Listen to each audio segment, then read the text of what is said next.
Sėdžiu aš vadinasi, stoviu, nes neįperku kėdės ir stalo. Tai stoviu aš vadinasi prie kompo ir girdžiu, kažkas krebžda, krenkščia, kosė ir suprantu. Tai čiagi mano pasenęs kiniškas Xiaomis. Laikas pirkti naują telefoną. Bet juk aš ir kėdės neįperku. Koksgi man naujas telefonas? Gal Xiaomi? Koks gražus. Naujas Xiaomi 14. O čia tai telefonas. Ir nebrangus. Reikia pirkti. Kiek? Neįperku. Blogai. Netinka, per brangus. Tai kasgi ten tokio gero tose naujose Xiaomiuose? Kažkokia apžvalga, pažiūrėjom. Bei kitas naujoves labai primenančias iPhone valdymo sprendimus. Pavyzdžiui, ikonas, iškylančius langus, asmeninimo galimybės ir kitas funkcijas. Matau, nukopijavo ne tik dizainą, bet ir kainą. Jau.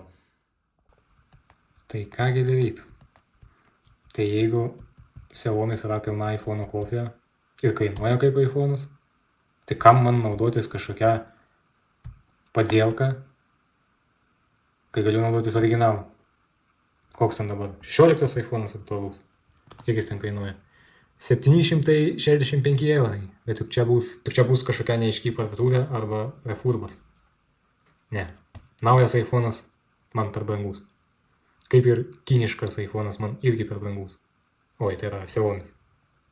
Bet šitą jau reikia tikrai keisti. Tai matyt, tada reikia naudotą pažiūrėti. 13 iPhone'ų parduoda daugiausiai. Vadinasi, bus pats optimaliausias variantas.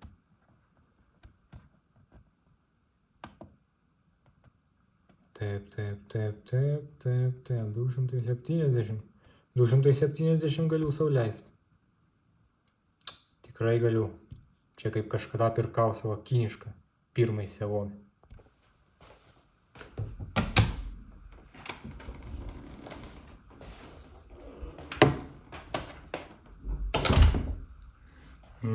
Ir grįžau.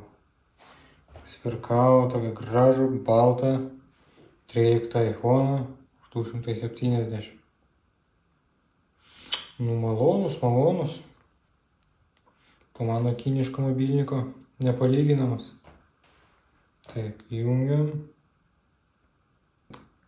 Kažkas čia, man atrodo, negerai. Ant mano kiniško Xiaomi ekranas ir tai buvo geresnis. Nejaugi apgavo. Paspaudžiam. Oi. Bet juk čiagi tikrai ne originalus ekranas. Juk ant iPhone turėtų būti OLED, o čia kažkoks kiniškas šlamštas. Apgavo mane.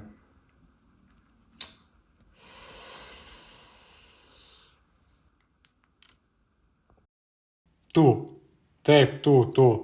manai, kad gali visus apgauti, nusipirkęs iPhone už 270 eurų? Na kurgi ne, manai esas gudresnis už kitus. Aš irgi taip maniau, kol man nepardavė defektyvios obuolio nuograužos 2 kartus. Pirmąjį kartą pirkau pas kažkokį pacuką neformalą. Susitikome lauke, apžiūrėjau, apčiupinėjau, patiko. Toliau perėjau prie iPhone'o. Patikrinau baterijos likutį, viskas liuks, imu ir nesideda. Užsičiaupk ir pasiimk mano eurus. Ateinu namo ir matau, kad ekranas pas mane ne OLED. Tad galvoju, gal tais metais taip ėjo. Bet atsidaręs specifikacijas, sugriuvo paskutiniosios iliuzijos. Ir iPhone'o pranešimo, kad ekranas pas mane neoriginus, irgi laukti ilgai neteko. O ekranas labai prastas ir dar automatinis ekrano ryškumo reguliavimas neveikia. Labai nepatogu. Bet čia dar kas. Kitą dieną aš nusprendžiau, kad manęs tai netenkina ir noriu normalaus iPhone experience'o.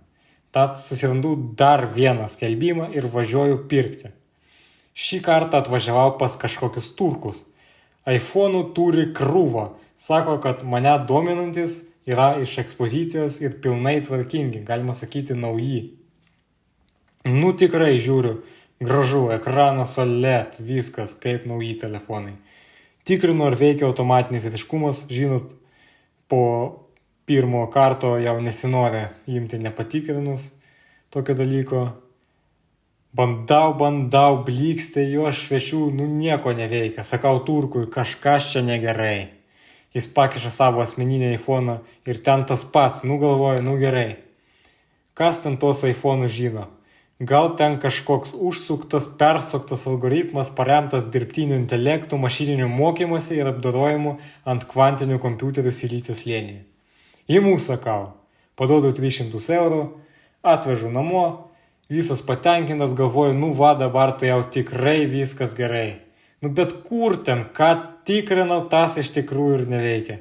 Nėra ten jokių kvantinių algoritmų, tiesiog neveikia tas automatinio ryškumo reguliavimas ir tiek. Kodėl?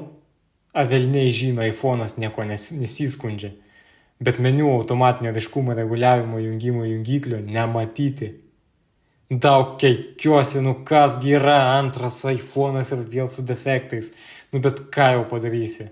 Jau ir taip 3 mėnesinės algas ant tų iPhone'ų išsileidau. Dabar jau teks naudotis, ką turiu. Tai manote, to viskas ir pasibaigė? Aha, norėtumėt. Taigi dar ir kompasas neveikia.